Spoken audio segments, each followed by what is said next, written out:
तो मूल निवास कानून और आपको बता दें भू कानून को लेकर एक प्रदर्शन हुआ, बड़ा प्रदर्शन हुआ। कई लोग उसमें, कई संगठन के लोग उसमें शामिल हुए। उनका यही था कि भाई मूल निवास कानून को लेकर था, और उनका एक मांग थी भू कानून को लेकर, जो लंबे समय से मांग चली आ रही है। ऐसे में कई आरोप भी लग रहे हैं, और सत्ता पक्ष विपक्ष सब अपनी अपनी दलीलें दे रहा है इन सब चीज़ों को लेकर। वहीं अगर हम सत्ता पक्ष की बात करें तो सत्ता पक्ष ने पहले ही इसको लेकर एक समिति गठित कर दी थी कि उस समिति से कहा गया था जल्द से जल्द आप अपनी रिपोर्ट हमें दीजिए इन दोनों ही मामलों को लेकर। उसके बावजूद भी ये एक बड़ा प्रदर्शन किया गया।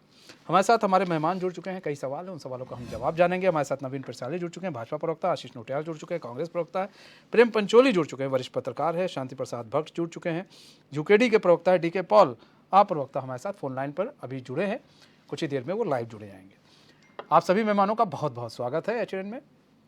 सबसे पहले नवीन भाई आप ही से हम शुरुआत कर लेते हैं। नवीन भाई, एक बड़ा आंदोलन हुआ, कहा जा रहा है 2 या 3 घंटे तकरीबन ये आंदोलन चला, बड़ा आंदोलन था, कई लोग इसमें शामिल हुए।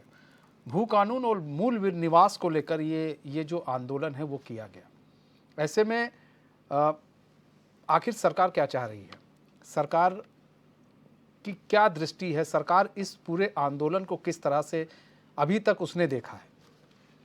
देखिए मनीष जी, सरकार वो चाहती है जो प्रदेश की जनता चाहती है, क्योंकि सरकार जनता की है और जनता के हितों के लिए हमेशा खड़ी है। और जहाँ तक मूल निवास और भू कानून की बात है, जब उत्तराखंड की मांग उठ रही थी तो ये बातें उसमें निहित थी, और जो उत्तराखंड राज्य आंदोलन में निहित था उसको करने के लिए सरकार प्रयास कर रही है। आपने देखा कि माननीय मुख्यमंत्री श्री धामी जी जब सत्तासीन हुए थे, मुख्यमंत्री बनाया गया था, तभी उन्होंने एक उच्च स्तरीय कमेटी बना दी थी भू कानून और मूल निवास को लेकर। तो उनकी संजीदगी और संवेदनशीलता को आप समझ सकते हैं कि वो पहाड़ के प्रति, अपने प्रदेश के प्रति कितने संजीदा संवेदनशील हैं। मुख्यमंत्री के तौर पर और पार्टी के तौर पर भी भारतीय जनता पार्टी को अगर आप देखते हैं, शुरू से ही जब आंदोलन चल रहा था, जो आज दल कहते हैं कि हमने उसमें बढ़ चढ़कर हिस्सा लिया, उन दलों की आवाज़ तब लखनऊ तक भी नहीं पहुंच पाती थी। ऐसे में जब भारतीय जनता पार्टी विपक्ष में केंद्र की सत्ता में होती थी तो माननीय अटल बिहारी वाजपेयी जी, आज उनका जन्म दिवस है, मैं उनको विनम्र श्रद्धांजलि अर्पित करता हूं। उन्होंने सदन में कहा था कि उत्तराखंड बनेगा, छत्तीसगढ़ बनेगा, झारखंड बनेगा। और जब सत्ता में आई भारतीय जनता पार्टी, पूर्ण बहुमत की सरकार नहीं थी, फिर भी सभी दलों को सहमत करके उत्तराखंड राज्य बनाने के लिए सबको सहमत किया। और भारतीय जनता पार्टी की देन है कि हम उस सपने को, हमारे जो शहीदों का सपना था उत्तराखंड का, वो साकार हो पाया। उसके बाद भी अगर आप बात करें तो लगातार भारतीय जनता पार्टी की सरकार, चाहे माननीय मोदी जी क्यों ना हो, वर्तमान प्रधानमंत्री हमारे, उनका उत्तराखंड के प्रति जो लगाव है, उत्तराखंड को जो सौगातें उन्होंने दी है, और कहा है खुद मोदी जी ने कि ये दशक उत्तराखंड का होगा, तो ऐसे में आप भारतीय जनता पार्टी की निष्ठा अपने प्रदेश की जनता के प्रति देख सकते हैं। और भारतीय जनता पार्टी बड़े ही संवेदनशील तरीके से, संकल्पित भाव से ये प्रयास कर रही है कि हमारा जो शहीदों का सपना था वो साकार हो। और मुख्यमंत्री जी ने खुद कहा कि राज्य मेरे लिए सर्वोपरि है, राज्य की जनता सर्वोपरि है। इसलिए मुख्यमंत्री जी ने 22 तारीख को एक शासनादेश जारी किया था, 2232 शासनादेश संख्या, और तारीख 22 दिसंबर, जिसमें एक उच्च स्तरीय समिति गठित की थी। और जिस समिति ने, पिछली वाली समिति ने जो अपनी रिपोर्ट सौंपी थी, उसको फिर से रिव्यू करने के लिए और क्या क्या उस पर अनुशंसा होगी उसके लिए उनको अनुशासित किया गया है, उनको आदेशित किया गया है। और वो कमेटी जल्दी ही अब अपनी अनुशंसा सरकार को देगी और उसके मुताबिक यहाँ का भू कानून और मूल निवास होगा। और ये सब जल्दी होने वाला है। और जहां जहां जल्दी होने वाला है वहां पर इसलिए विपक्ष कभी कभी राजनीति उस पर करता है, लेकिन राजनीति का विषय बिल्कुल भी नहीं है। आशीष नोटियाल जी, आप इस पूरे प्रदर्शन को किस तरह से देखते हैं? कल ये प्रदर्शन हुआ और काफ़ी संख्या में लोग वहाँ जुटे थे, पहाड़ों से भी लोग आए थे और कई ज़िलों से लोग आए। ऐसा नहीं है कि सिर्फ देहरादून या फिर आसपास हरिद्वार के लोग थे, बहुत दूर दूर से लोग यहाँ पर आए थे, इस आंदोलन में शामिल होने आए थे। तो आप किस तरह से देख रहे हैं? देखिए मनीष भाई, बड़ी खुशी हुई कल को जब हमने आंदोलन देखा, उसमें अपने लोगों को देखा, अपने गढ़वाली गीतों को देखा, अपने सारे लोगों को एक साथ देखा, और खरीदे हुए किराए पे लाए नहीं, खुद अपने पैसों से आए हुए लोगों को देखा, सरकारी नौकरी वालों को भी देखा कि जो उस आंदोलन के साथ चल रहे थे, देख रहे थे, सड़कों में खड़े हुए आ रहे थे, और उनके उस एंजॉयमेंट वाले पल को भी देखा, कितने खुश हो रहे थे अपनों के बीच में, किस तरह नाचते गाते चल रहे थे और किस तरह गाने चल रहे थे। एक एक पल हमने देखा और बहुत खुशी भी, दिल से खुशी भी कि हम उत्तराखंडी हैं। और उसको उस जो हुजूम उमड़ पड़ा था, उस हुजूम को देखकर लगा वाकई यह हमारा उत्तराखंड है और ऐसा ही उत्तराखंड होना चाहिए था। इस उत्तराखंड का सपना देखा था, कितने भाईचारे प्रेम के साथ सब लोग चल रहे थे। और बड़ा दुख हुआ, एक तरफ हमारी ये रैली चल रही थी राज्य के भू कानून की मांग को लेकर, और एक तरफ भाजपा उसी जगह पे किनारे पे एक अलग रैली निकाल रही थी जिसमें बोल रही थी मोदी है ना। कहाँ है मोदी? किस चीज के लिए आपने बताना चाहा मोदी है ना? किसको बोलना चाहा? किस इसका शब्द का मतलब क्या है? आप किसके लिए बोलना चाह रहे हैं मोदी है ना? क्या आप अपने भाजपाइयों को बताना चाह रहे हैं कि मोदी है, या आप किसी और को बताना चाह रहे हैं कि मोदी है? ये किस तरीके की रैली है जो मेरे उत्तराखंड को कमजोर करना चाहती है? किस तरह की रैली थी जब सारे उत्तराखंडी एक साथ चल रहे थे?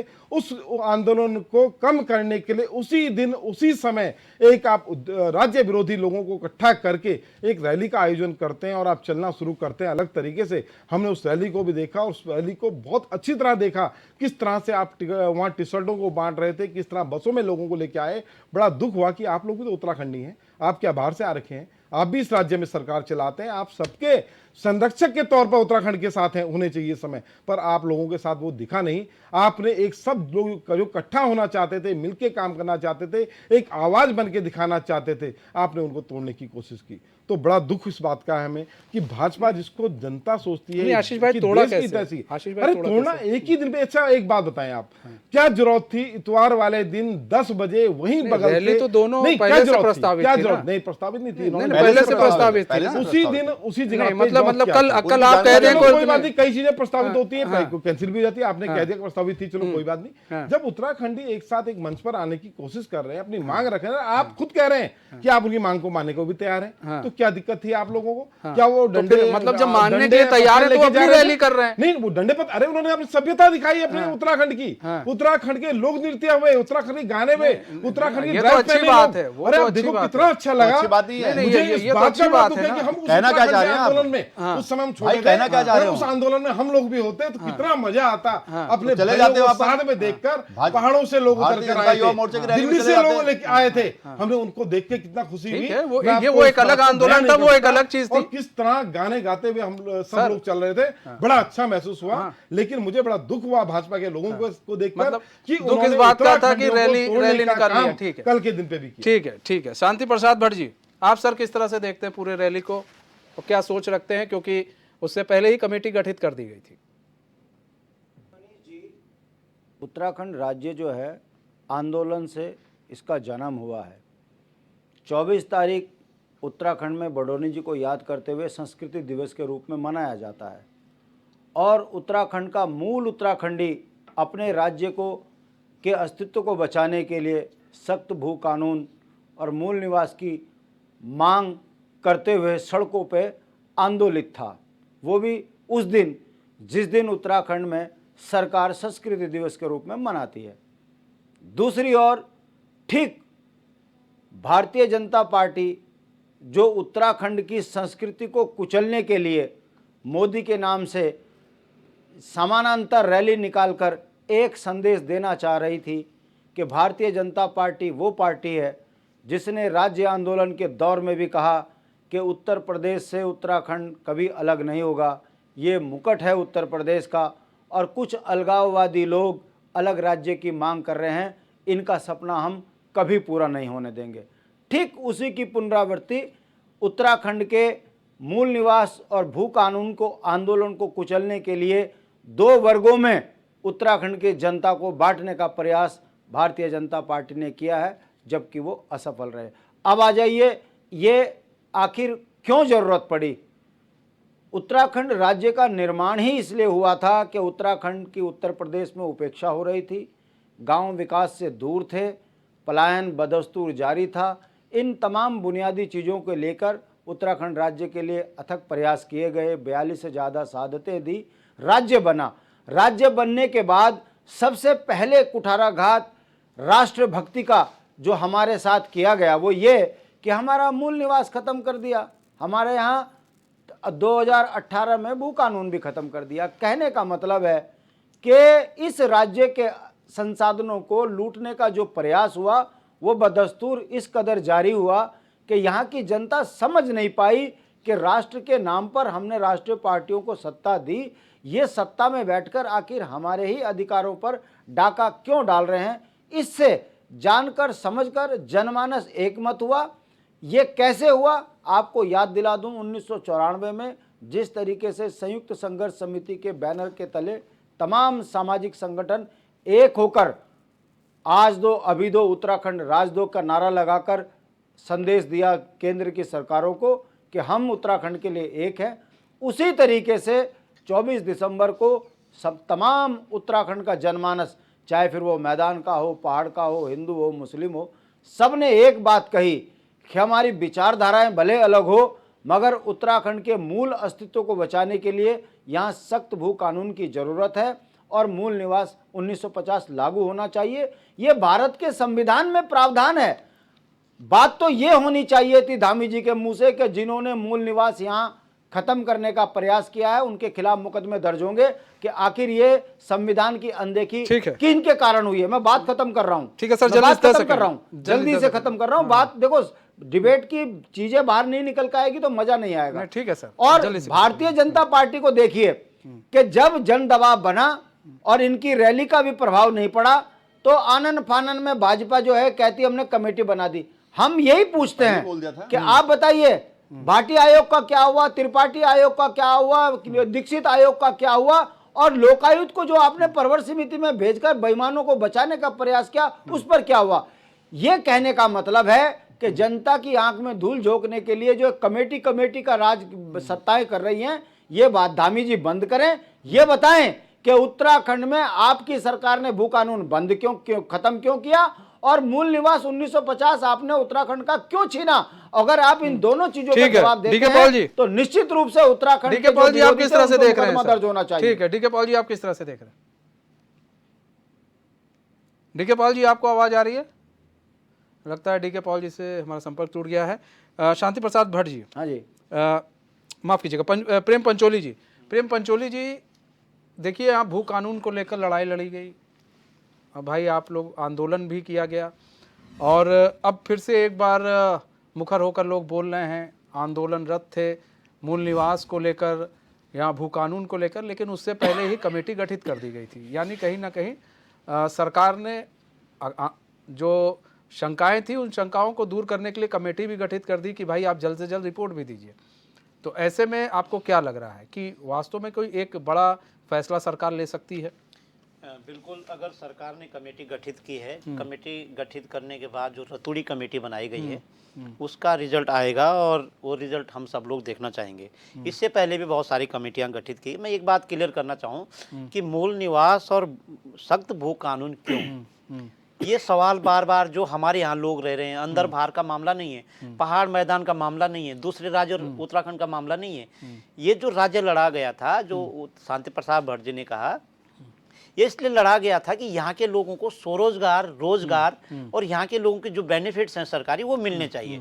और 20 साल का सफर एक बहुत लंबा सफर होता है और यहाँ के लोगों ने इंतजार किया कि आज होगा। जिसका बच्चा सन 2000 में पैदा हुआ, जिनका बेटा 1994 में पैदा हुआ, और वो लोग जैसे हम लोग 1994 में 10th में पढ़ता था तो मेरे बराबर के लोग या हम ही लोग चाहते थे कि हमें सरकारी नौकरी मिल जाए।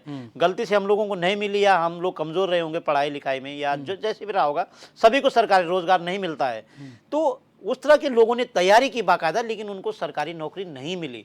आप लिस्ट निकालिए प्रत्येक विभाग से, जो स्थायी प्रमाण पत्र बनाया गया, निवास प्रमाण पत्र बनाया गया, उसमें धोखा है। क्योंकि उसमें धोखा इसलिए कि ये भावनाओं का खेल है। सबसे पहले उत्तराखंड के राज्य की भावना समझनी चाहिए कि यहाँ के लोग कभी नहीं कहते कि तुम यहाँ रोजगार करो न करो।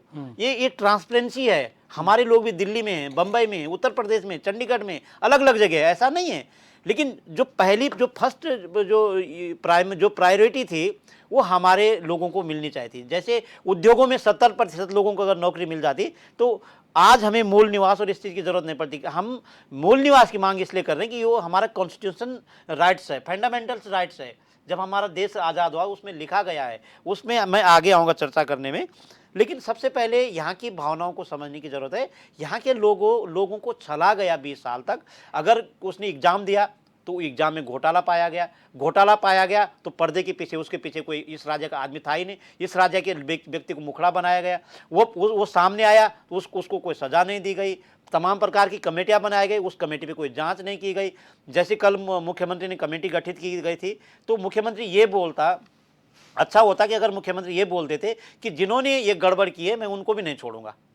वैसे मुझे लगता है कि धामी जी बहुत सक्रिय रूप से काम कर रहे हैं। मुझे विश्वास है कि 24 तारीख से पहले उन्होंने कमेटी गठित कर दी है और एक ऐसे आईएएस ऑफिसर को जिम्मेदारी दी है जो सच में ही एक्टिव है, वो क्रिएटिव है और बिल्कुल इंप्लीमेंट करने वाले अधिकारी है। उसकी कोई दो राय नहीं है। ऐसे अधिकारी उत्तराखंड राज्य को नहीं मिली अब तक। चाहे कितने भी प्रिंसिपल सेक्रेटरी आए होंगे, सब ने गड़बड़ किया है और गड़बड़ करने का नतीजा हमें 20 साल बाद, 23 साल बाद हमको सड़क में आना पड़ा। ये समझने की जरूरत है। इसलिए मूल निवास की जरूरत है और सख्त भूमि कानून की जरूरत है। क्यों, कैसे कैसे कानून बदले गए उसमें बाद में मैं आऊंगा कि किस तरह से, किस तारीख को क्या बदला गया, किसकी क्या गलती हुई है। ठीक है।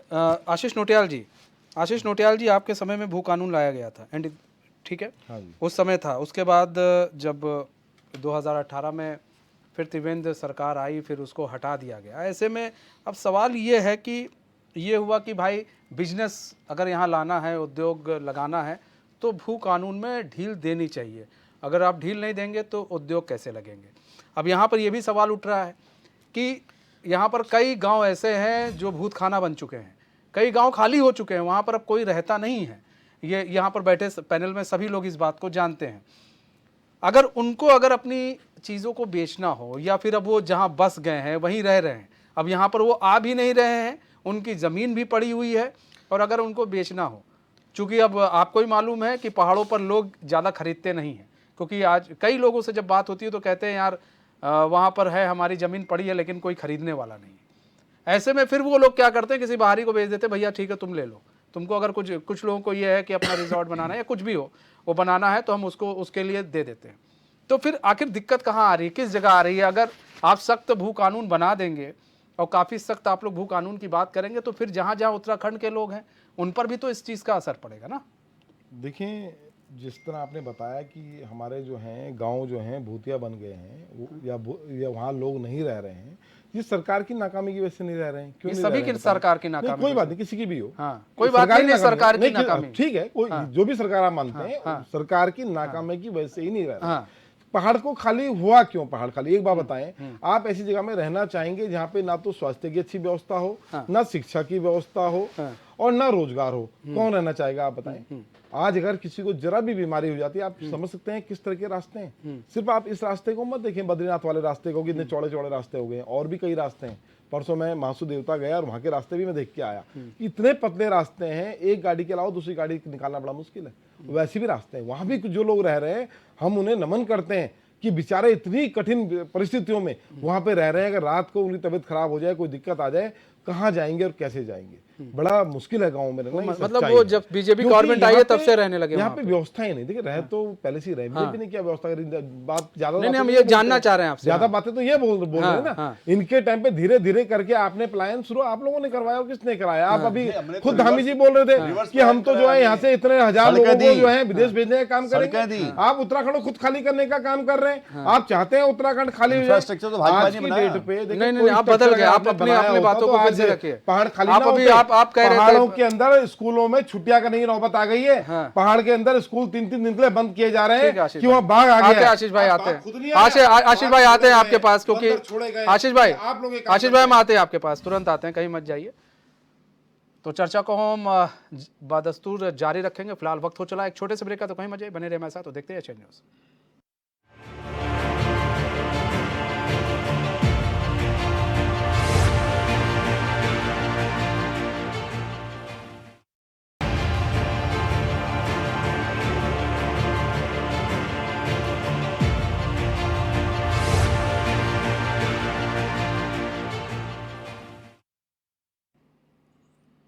तो मेरा निवास मेरी भूमि, जी हाँ, इसी को लेकर कल बहुत बड़ा प्रदर्शन किया गया और सरकार को चेताया गया इस प्रदर्शन के द्वारा कि मूल निवास कानून और भूमि भू कानून को जल्द से जल्द लागू किया जाए और सख्त कानून बनाया जाए। इसको सरकार को बताने के लिए, इस चीज़ को सरकार को चेताने के लिए एक बड़ा आंदोलन किया गया। कोने कोने से लोग इस आंदोलन में शामिल रहे। हमारे साथ हमारे मेहमान जुड़े हुए हैं, उनसे चर्चा हम आगे बढ़ाते हैं उनके साथ। शांति प्रसाद भट्ट जी, आपका रुख करते हैं। शांति भाई, सवाल आपसे भी यही है कि कई ऐसे गांव खाली हो गए जो अब यहाँ पर कई लोग हैं जो आना ही नहीं चाहते उत्तराखंड में। ठीक है, उनके घर हैं लेकिन वो अब आना नहीं चाहते, बाहर नौकरी कर रहे हैं। अगर आप लोग इस तरह अगर भू कानून सख्त, ज़्यादा सख्त भू कानून आप लोग भी डिमांड कर रहे हैं कि बन जाएगा, तो फिर जो बाहर राज्य में आपके लोग रह रहे हैं, फिर कहीं उस पर उनको असर नहीं पड़ेगा कि भाई तुम्हारे यहाँ तो भू कानून है, तुम हमारे यहाँ नौकरी कर रहे हो और फिर कहते हो कि तुम्हारे यहाँ ना नौकरी है ना ज़मीन मिल रही है। हमारे यहाँ तुम खरीद कर यहाँ पर रह रहे हो, तुम ज़मीन भी खरीद रहे हो, फ्लैट भी खरीद रहे हो, और हर राज्य में क्या विदेशों में भी आपके यहाँ लोग रहते हैं। देखिए, आपके क्वेश्चन में ही आंसर छुपा है। बहुत सही सवाल किया आपने। देखिए, विकास के लिए कोई आदमी कहीं जाए, कोई देश में आपत्ति नहीं है। भारत संघीय ढांचे में रहता है, हर राज्य में रहने का सबको स्वतंत्र अधिकार है। सवाल ये नहीं है कि यहाँ पर हमारे गांव खाली हो गए। सवाल ये है कि सरकारों की गलत नीतियों के कारण अपनी बेहद कीमती जगह को छोड़कर लोग 50 गज पर रहने को मजबूर हैं। विकास के लिए, पढ़ने के लिए, बौद्धिक विकास के लिए यदि आदमी पलायन करता है तो स्वीकार्य है, मगर केवल इसलिए पलायन करता है कि वो करोड़ों की ज़मीन छोड़कर 10,000 रुपये की नौकरी दिल्ली में होटल में करने के लिए यदि वो जा रहा है, तो ये विकास दिल्ली के लिए भी घातक है और उत्तराखंड के लिए भी घातक है। ऐसे पलायन देश के लिए घातक है। आखिर हम सीमांत क्षेत्र के लोग हैं, यदि सीमाओं के गांव खाली हो जाएंगे तो ये सरकार की नाकामी बताने के लिए काफ़ी है। हमारा ये कहना है, यदि गांव भूतिया हैं तो यही तो हम कह रहे हैं कि गांव से पलायन रोकने के लिए नीति ऐसी बननी चाहिए जिससे गांव का व्यक्ति अपनी ज़मीन से जुड़ा रहे। भाई, हमारे यहाँ पर पशुपालन कैसे करें जब जंगली जानवर है? हमारे गांव में स्कूल को बच्चे को भेजना इतना खतरनाक है कि जंगली जानवर बच्चे मार रहे। तो ये नीति किसकी गलत है? हमारे बगल में जम्मू कश्मीर में आदमी इंच जमीन कोई दूसरे कहीं की नहीं ले सकता, वहाँ के लोग पलायन क्यों नहीं कर रहे? क्यों? क्योंकि वहाँ सरकारों ने विकास की योजनाएं बनाई है। हिमाचल में सरकार ने विकास की योजनाएं बनाई हैं, इसलिए वहाँ के लोग समृद्ध हैं। कोई सेब उगा रहा, कोई गाय का दूध बेच रहा है, कोई खेती करके अपने अन्न उगाकर अपना जीवन यापन कर रहा है। ये ऐसा दुर्भाग्य हमारा क्यों बन गया कि हम उत्तराखंड के लोग देश के लिए गर्दन कटाते हैं। हर दिन हमारे यहाँ तिरंगे से लिपट कर आदमी आता है, सेना में नौकरी करने वाला, वो इसलिए आता है क्योंकि वो देशभक्त है, देश के लिए प्राण देता है। मगर उसके एवज में जब हम सरकार से ये कहते हैं कि हमारे यहाँ पलायन है, गांव खाली हो गए, गांव को विकास से जोड़िए, तो सरकार ये एजेंडा कैसे लेके आ जाती है कि हम आपका विकास करेंगे, आप अपनी ज़मीन बेच दो। हम ये कह रहे हैं कि हमारे साथ में उद्योगों के साथ पार्टनरशिप करवाओ ना। फिर जैसे जहाँ हिमाचल में है, सरकार ऐसा नहीं कर रही है। फिर आप ये देखिए, इन 23 वर्षों में हम इन सरकारों को कहाँ गरिया रहे हैं। यहाँ की जनता ने भाजपा को 13 साल सत्ता दे दी, कांग्रेस को 10 साल सत्ता दी, और मूल बात यही कह रहे हैं कि हम राष्ट्र के नाम पर आपको भर भर के वोट दे रहे हैं, आप हमारे गांव को विकास से जोड़िए। अरे भाई, 64 लाख लोगों का ये राज्य था, पहाड़ में 48 लाख लोग रह गए। देहरादून, हरिद्वार, उधम सिंह नगर में जनसंख्या विस्फोट इस कदर हो गया कि हम 64 लाख से 1,35,00,000 हो गए। उत्तराखंड में ना बोली पे काम हो रहा, ना भाषा पे काम हो रहा। हाकम सिंह यहाँ नौकरी देने की गारंटी हो गया, धामी फेल हो रहा नौकरी देने में। तो जब हम ये बात कह रहे हैं तो ये उसका आक्रोश ही तो है कि 23 साल धैर्य टूट जाना ये सरकारों के लिए एक बहुत बड़ा आईना है कि भारत की जनता ये चीज समझे कि उत्तराखंड का मूल निवासी जिसने उत्तराखंड के लिए बलिदान दिया, उसके अधिकारों पर डाका डालने के लिए आपने इस कदर मजबूर कर दिया कि हमको राज्य आंदोलन की तर्ज पर सड़कों पे उतरना पड़ रहा है। ठीक है, जवाब भी ले लीजिए। शांति प्रसाद भट्ट जी, जवाब भी ले लेते हैं। ठीक है, मगर अगर नहीं सुनोगे, हमारे संपत्तियों को बेचोगे तो ये बर्दाश्त नहीं होगा। इसके आर पार की लड़ाई लड़ी जाएगी और हमारे कमजोरी ना समझे। शांति प्रसाद भट्ट जी, सुन भी लीजिए, शांति से सुन लीजिए प्लीज। मनीष जी, आपने एक सवाल उठाया कि सख्त भू कानून होता है तो क्या क्या उसके मायने हो सकते हैं। लेकिन भू कानून का मतलब ये भी नहीं है कि उनको हमारे लोगों को बाहर कोई दिक्कत आएगी। भू कानून है हमारी भौगोलिक परिस्थिति को, इस हिमालय को बचाने की एक मुहिम भी उसको मान सकते हैं। बिल्कुल सही। और हमारी सरकार इस पर बहुत संजीदा है, मैं आपको बताऊं। और इसको कोई कर सकता है तो भारतीय जनता पार्टी कर सकती है। अदरवाइज यहाँ पर तो पलायन का राग अलापते अलापते लोगों की जुबान घिस गई है, कलमें घिस गई हैं, लेकिन उसका समाधान नहीं निकला है। लेकिन मैं आश्वासन दे रहा हूं आपके चैनल के माध्यम से, जिस प्रकार से मुख्यमंत्री जी संकल्पित भाव से इसका समाधान निकालने में लगे हुए हैं। और अभी प्रेम पंचोली जी ने भी कहा कि जो रतूड़ी कमेटी इसके लिए बनाई है, राधा रतूड़ी जी, और बहुत ईमानदार ऑफिसर हैं, आप ये सब मान बताइए, रहे हैं। राधा रतूड़ी 2 महीने में रिटायर है और तो कमेटी में काम कर सकते हैं ना, कमेटी से रिटायर थोड़ा ना हो गए। फिर आप कह दोगे वो तो रिटायर हो नहीं, गई। आप सुन लीजिए भट्ट जी, ऐसा नहीं होता। कमेटी के लोग, रिटायर लोगों को भी लिया जाता है तो और उसमें उन्हीं को ज्यादा अच्छा अनुभव होता है। ये आप सुन लीजिए। लोकायुक्त पे क्या हुआ? तो आप देखिए, लोकायुक्त पे क्या इसमें हुआ? आप 5 एक बात साल को निकल सुनिए, गए। उसका बताता हूँ। सुनने की क्षमता रखिए। मैं कह रहा हूँ, अब जुबान घिस गई, पलायन बोलते बोलते। समाधान तो सुनिए जरा, बताइए ना, समाधान सुनिए जरा। विकसित समिति का क्या राधा हुआ? रतूड़ी जी इस कमेटी की हेड बनाई गई कमेटी खेल है के और उसका उत्तराखंड प्रारूप को तैयार हो बर्बाद रहा आखिर है। कब तक और करोगे? एक अच्छा मैं भू आपसे कानून पूछ रहा और हूं, मूल निवास का भारतीय कानून आयोग का, उत्तराखंड की त्रिपाठी जनता को आयोग का, मिलेगा। दीक्षित आयोग का क्या विपक्ष हुआ? के दल जो राजनीति कर रहे हैं, उनको लोकायुक्त राजनीति से कानून पर बचना आपकी चाहिए, चुप्पी परहेज ये करना बताती चाहिए। है कि आप आप अपने इस प्रकार भ्रष्टों की को राजनीति बचाने से का परहेज प्रयास कर रहे करो, हो। तब और जनता आप आपकी अपने सुध मूल लेगी। निवास और नहीं तो भू जनता कानून- द्वारा अरे नकारे तो गए हमारा अधिकार है लोग भाई। यहाँ पर भाषण इसके लिए देंगे तो कमेटी उसमें अच्छा बनाने नहीं की क्या होगा। जरूरत है?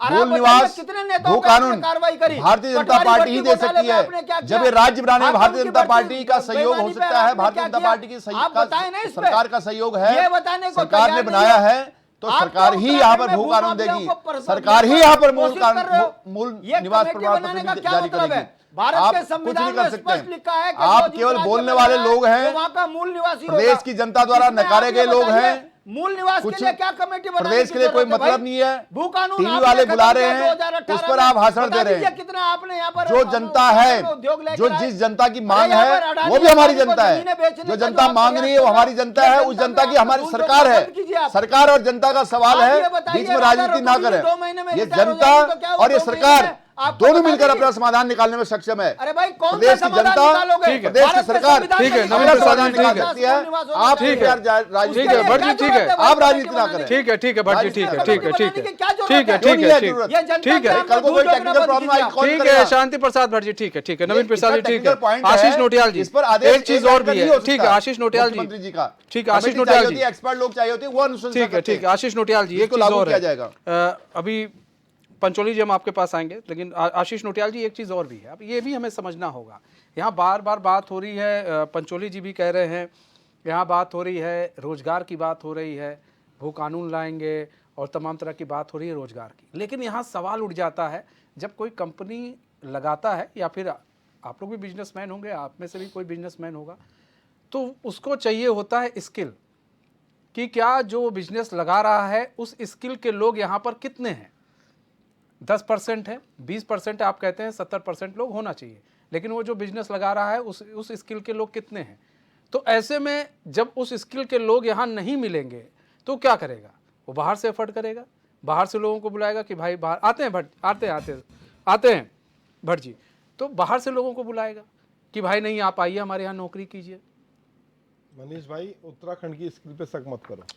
आप उत्तराखंड के नहीं, लोगों पे शक मत करो। सुनिए, उत्तराखंड आप नहीं, ये राजनीति की बात नहीं कर रहे नहीं, हैं। मैं भी ये राजनीति बात मैं नहीं जो कर रहा बात कर रहा हूँ, ये इस बात को समझिए आप। यहाँ पर बात हो रही है, ये जो बात हो रही है ना, ये बड़ी गंभीर बात है कि यहाँ पर किसी की बातों पर शक नहीं है, ना उत्तराखंडियत पर शक है, ना उत्तराखंड के लोगों पर शक है।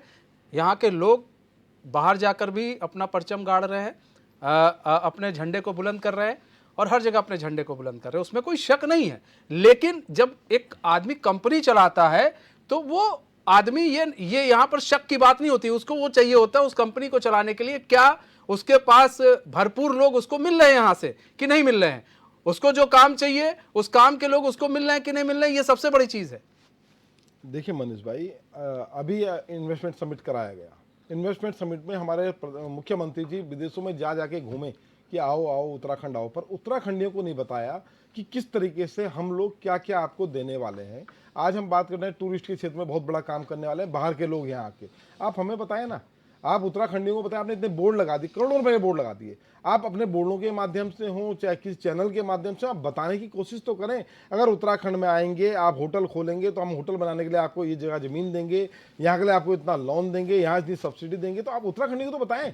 हमें पता ही नहीं है। जब हमें पता ही नहीं है हमारा उत्तराखंड हमें क्या देने वाला है, तो हम कौन सी फैक्ट्री लगा लें बताएं।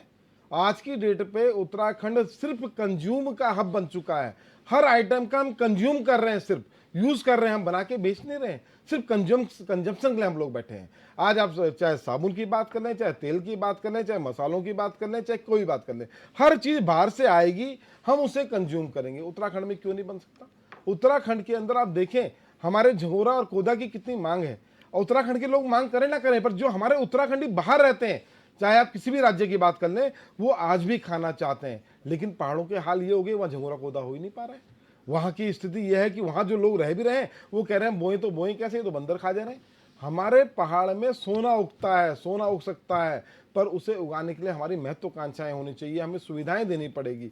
सरकार को एक अगर कोई उसको मार दे ये अपना बाघ को, तो उसको गिरफ्तार कर देंगे, पर वो बाघ कईयों को मार दे उसके लिए कुछ नहीं है। अरे आप देखें तो सही, गांव के अंदर एक आदमी मेहनत कर रहा है, रह रहा है, और मैं कह रहा हूं ना इतनी विषम परिस्थितियों में रह रहा है, उसके बाद हम उसको क्या सुविधा देते हैं? हम उसको अस्पताल नहीं दे सकते, उसके बच्चों के लिए स्कूल नहीं दे सकते, उसके लिए रोजगार के लिए हम कुछ नहीं सोच सकते, और हम कहते हैं कि ये पहाड़ में लोग नहीं रह रहे। हम खुद उत्तराखंडी हैं, हम खुद गाँव से हैं, हम देहरादून में रह रहे हैं, क्योंकि पहाड़ के अंदर कोई व्यवस्था ही नहीं है। और जो रह भी रहे हैं हम ऐसी कोशिश कर रहे हैं वो भी धीरे धीरे सबके सब इधर खिसक जाए। तो हम लोगों की व्यवस्थाओं में बहुत कमी है, और यकीन मानिए मेरा उत्तराखंड जो है स्वर्ग है। ठीक है। और जब इसमें आप है। लोग इसे बेचेंगे जिस दिन, जो आपकी शरारत चल रही है कि ठीक है। विदेशियों को बेच पंचोली दो, जी। आप देखना ये सिंगापुर से ऊपर जाएगा। पंचोली जी देखिए, बड़ी बड़ी बात नोटियाल जी ने कही। इन्होंने कहा कि मैं गांव में रहता हूं। देखिए अब समझने वाली बात है इस चीज़ को, मैं गांव में रहता हूं, लेकिन मैं आज खुद देहरादून में रह रहा हूं, क्योंकि मुझे ऊपर कुछ मिल नहीं रहा है, और अपने लोगों को भी कह रहा हूं तुम आ जाओ यहाँ पे। ठीक है, नहीं मैं कह रहा हूं किस विषम परिस्थिति में रह रहे हैं। नहीं ठीक है, आपने कहा कि मैं उनको भी बुला रहा हूँ। ठीक है, नहीं ठीक है, अब सुनिए, धन्यवाद देते नहीं हैं, ठीक हमारी सभ्यता वो है, लेकिन बचा रहे हैं। पंचोली जी बात यही है ना कि आप खुद वहां नहीं रह पा रहे हैं, आप खुद वहां नहीं रहना चाह रहे हैं पहाड़ में। आपको लग रहा है कि यहाँ पर चीजें कम है, हमको सहूलियत नीचे ज्यादा मिल रही है, ऊपर नहीं मिल रही है। आप लोग एक बड़े बड़े नेता हैं, आप लोग एक बड़े बड़े प्रवक्ता हैं, आप लोग खुद नहीं रह पा रहे हैं। जब एक बड़ा नेता जब पहाड़ पर नहीं रहेगा तो जो आम पब्लिक है उसे सहूलियत कहाँ से मिलेगी सर? ये भी समझिए ना। लड़ाई जब लड़ी गई थी उत्तराखंड के लिए, लड़ाई जब लड़ा था, लोगों ने यहाँ शहीद हुए जो लोग, वो लोग पहाड़ के ज्यादा थे। मेरे ख्याल से मैदानी लोग कम होंगे, पहाड़ के ज्यादा थे, क्योंकि उनको मालूम था कि हम पहाड़ पर रहेंगे तो हमारे लिए व्यवस्थाएं ज्यादा हो जाएंगी। लेकिन बोलने के लिए सब टीवी चैनल पर सब बोलेंगे कि हाँ जी ये है वो है, लेकिन जब सत्ता आती है सब पहाड़ को भूल जाते हैं।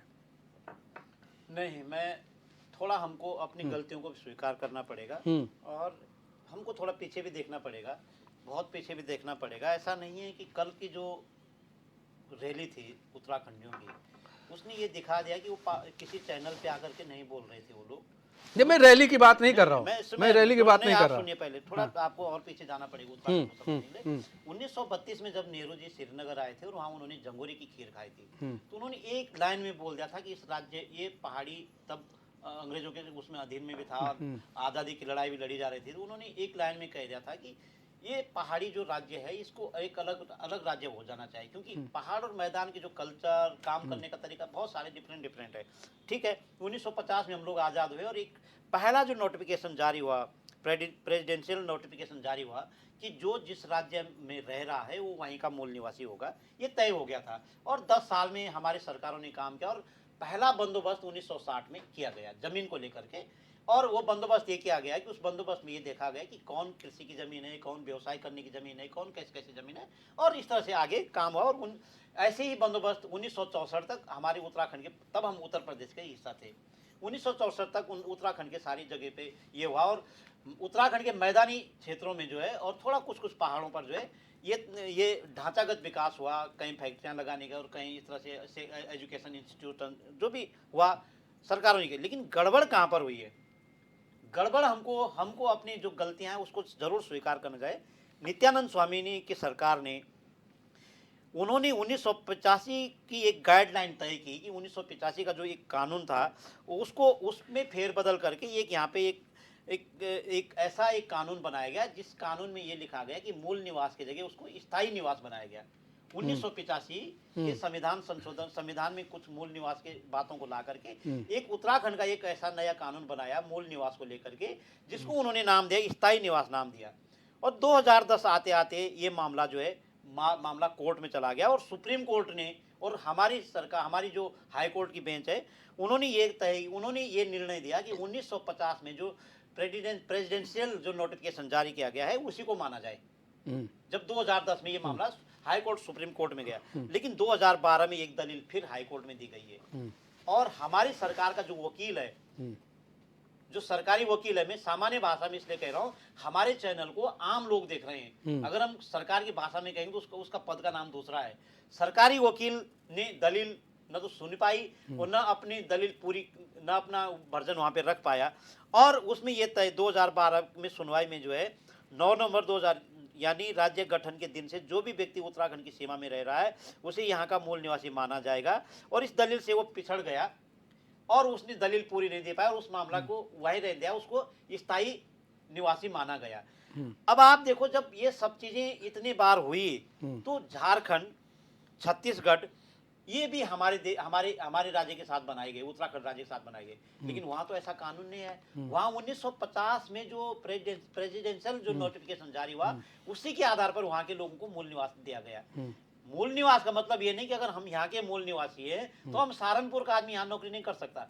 हमारे उत्तराखंड के लोग दिल्ली में सरकारी नौकरी कर रहे हैं, हमारे उत्तराखंड के लोग बंबई में भी एक आध डिपार्टमेंट में है। अगर हम टोटल रोजगार की बात करेंगे तो 2% लोग उत्तराखंड के सरकारी नौकरी करते हैं, अलग अलग राज्यों में सिर्फ 2% लोग हैं। और 98% लोग जो बाहर नौकरी करते हैं वो प्राइवेट नौकरी करते हैं, उसमें उनकी स्किल है। हमारे उत्तराखंड की एक खासियत है, लोगों ने बड़े बड़े होटल मैनेजमेंट के डिप्लोमा लिया है, लेकिन उत्तराखंड का आदमी जब खाना बनाता ना किसी 5 स्टार और 7 स्टार होटल में, उसके पास कोई डिप्लोमा नहीं है, तो वो इसकी स्किल है और वो जो स्किल है उस स्किल के मार्फत उसको तनख्वाह मिलती है और काम करता है। अब सवाल इस बात का आ रहा है कि हमें सख्त भू कानून और मूल निवास क्यों चाहिए।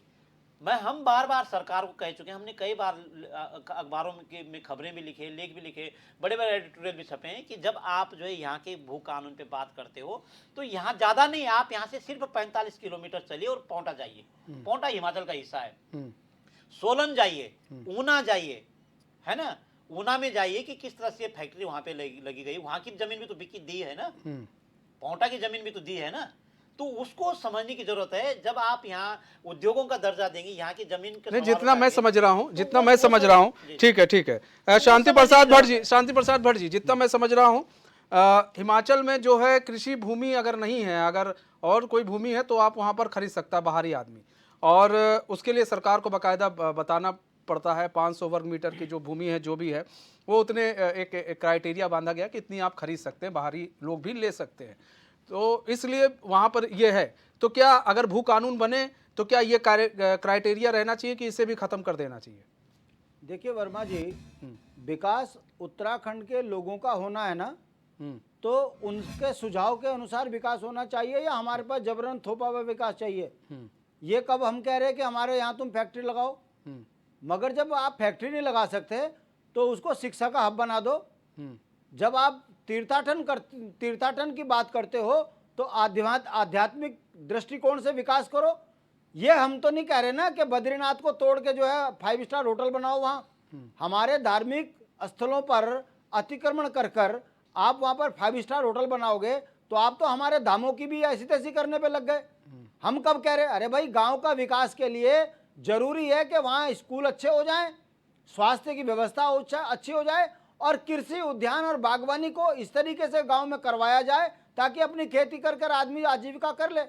भाई देहरादून में एक गाय एक भैंस पाल कर आदमी अपना परिवार चला ले रहा, तो क्या गांव में जहाँ पर हमारे पास चारा फ्री है, क्या हम अपनी गाय भैंस पाल के अपने बच्चे नहीं पाल सकते? मगर क्या करें, जब आप वन कानून में परिवर्तन नहीं करेंगे और अगर आप यहाँ पर यह कहोगे कि आपको फैक्ट्री लगानी है इसलिए आपको पहाड़ियों की जमीन बेचनी है, तो हम यही तो कह रहे, पार्टनरशिप करवाओ ना अगर तुम्हें करना है। आपसे पहाड़ में डिग्री कॉलेज तो खुल नहीं रहे, मेडिकल कॉलेज तो खुल नहीं रहे, मगर हमको सपना दिखा रहे हो कि वहां पर बेडिंग डेस्टिनी बनवाएंगे। अरे भाई हमारी जमीन पे पार्टनरशिप करवाओ ना। ऐसा क्यों कर रहे हो कि हमारी जमीन, हम जमीन बेचे हमारा विकास तभी होगा। मतलब हम बर्बाद हो जाएं तभी हमारा विकास संभव है। ये कौन सा विकास का मानक है भाई? हमारे अनुसार हमारा विकास कीजिए। हम ये कह रहे हैं कि गांव के व्यक्ति को उसकी सुविधा के अनुसार उसको सुविधा मुहैया कराइए। गांव का व्यक्ति कृषि करना चाहता है, आप वन अधिनियम में परिवर्तन करो ना, वो नहीं करना, मगर हाँ अपनी जमीन बेच दे। ये कौन सा विकास है भाई? जब हिमाचल में वो चीज तुम नहीं कर सकते, छत्तीसगढ़ में नहीं कर सकते, झारखंड में नहीं कर सकते, तो हमारी छाती पर ऐसा छदम विकास जवाब ले लीजिए भट्ट जी, जवाब ले लीजिए, अब जवाब लीजिए फिर साले किस बात का ये छदम विकास? ठीक है जवाब ले लीजिए। देखिए मनीष जी, बहस कुछ अच्छी आ रही थी, लेकिन थोड़ा सा फिर उसमें फिर हम भटक रहे हैं। प्रेम पंचोली जी ने बातों को बहुत अच्छी तरह से रखा था 1932 से लेकर अभी तक 2012 तक। 2012 में शायद अगर इसको उच्चतम न्यायालय में सरकार चली जाती उस वक्त तत्कालीन सरकार, तो एक समाधान हो जाता। लेकिन जो पिछली गलतियां हुई उनको अब छोड़ो, पिछली बातों को अगर हम कुरेदेंगे तो हम इसमें दलदल में फंसते रहेंगे। मैं ये आश्वासन देना चाहता हूं कि शांति प्रसाद भट्ट जी ने एक बात की कि जनता का विकास जनता के अनुसार, भारतीय जनता पार्टी उसी सिद्धांत पर काम करती है। और भारतीय जनता पार्टी की जो वर्तमान सरकार है, उसके जो मुखिया हैं श्री पुष्कर सिंह धामी जी, वो इन विषयों पर बहुत संजीदा संवेदनशील तरीके से काम कर रहे हैं। तो मैं प्रदेश मतलब की बेकार थे? सभी जनता को त्रिवेंद्र ये आश्वासन, मतलब बेकार थे जिन्होंने भू कानून खत्म किया। कोई, मैंने कहा ना वो कि मूर्ख, आज तक की वो बात को मूर्खता कर आप गए।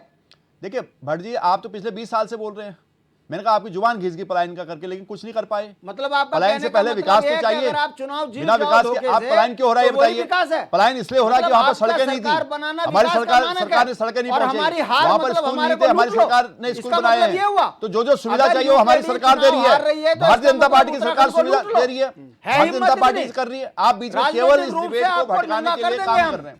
ऐसा मत समझना आप चुनाव जीत ठीक रहे है, हो, इसका आदत मतलब से उत्तराखंड के आपके अंदर दल की आदत से ये हाल हो गया। सुन लीजिए भट्ट जी, सुन लीजिए तो सुनने में आप सुनने का मजा ही नहीं है। भट्ट जी सुन लीजिए। आप केवल भाषण देने के आदी हो गए। हार को उत्तराखंड भट्ट जी आप भाषण के आदी हो गए। कल भी आपकी पार्टी ने, सुनिए कल भी आपकी पार्टी शांति प्रसाद भट्ट जी, आपकी बात सबने अच्छे से सुनी।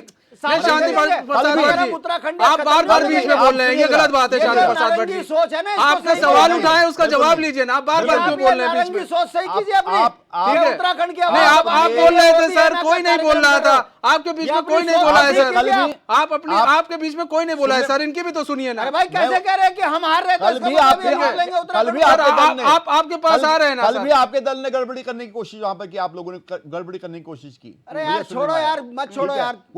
वो लड़ाई झगड़ा में उसमें नहीं आ रहा, तो बड़ी बात खुल जाएगी। फिर पोल खुल जाएगी, फिर पोल खुल जाएगी आपकी। मैं इसलिए बोल रहा हूँ कल तक का छोड़ो, मैं कह रहा हूँ कल तक का नहीं छोड़ो। बात करो आज की, आज की बात ये करो। आज की बात यह है, ये प्रदेश की जनता को मैं संबोधित करते उनसे मुखातिब होकर हाथ जोड़ के प्रार्थना कर रहा हूं कि इस प्रदेश की जनता और प्रदेश की सरकार के बीच का मसला है। आप राजनीति बिल्कुल ना करें। प्रदेश में एक जनहित की सरकार है और जनता के लिए लगातार लगी है। और तो 2018 में ये बताइए, भू जनता के लिए लगातार काम कर रहा है और एक एक मुद्दे पर काम किया जाएगा। शहीदों ने सपना देखा था, वो उत्तराखंड बनाया जाएगा। 2002 से राज्य सर्वोपरि है, हम सबके लिए राज्य सर्वोपरि है। एक मिनट, प्रदेश first, party Prasad Bhatt second, जी, मी लास्ट। एक इस नीति में भारतीय जनता पार्टी काम कर रही है। एक मिनट शांति प्रसाद भट्ट जी, देखिए त्रिवेंद्र सिंह की सरकार थी, वो अलग सोच रखते हैं।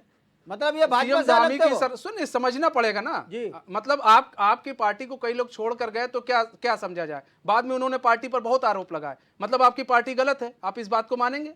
ये जो आप बोल रहे हो ना, फिर वो अधूरा ज्ञान, अधकचरी, फिर वही चीज है सर। अधूरा ज्ञान है। सर अपने पे आती है तो सर, आप अपने पे आती है तो फिर अधूरा ज्ञान। यूकेडी ने बाहर किया। फिर सर वही कह रहे हैं ना, अब आप कह रहे हैं यूकेडी ने बाहर किया, कोई कह रहा है सर, कोई कह रहा है सर, कोई कह रहा है कि हमने छोड़ दिया। आपको पता नहीं है सर, ऐसी बात नहीं सर, ये सब चीजें बाहर किया गया क्या? नहीं, बहुत सारे लोग किसी पे जा नहीं रहे। मैं एक बात कह रहा हूं सर कि सबकी अपनी अपनी विचारधारा है, अपनी विचारधारा से सत्ता चलाती है। तो भाई ठीक है, आपकी आप सुनिए ना, त्रिवेंद्र रावत ने, हाँ तो उनकी अपनी विचारधारा थी सर, उन्होंने अपनी विचारधारा से सत्ता चलाई।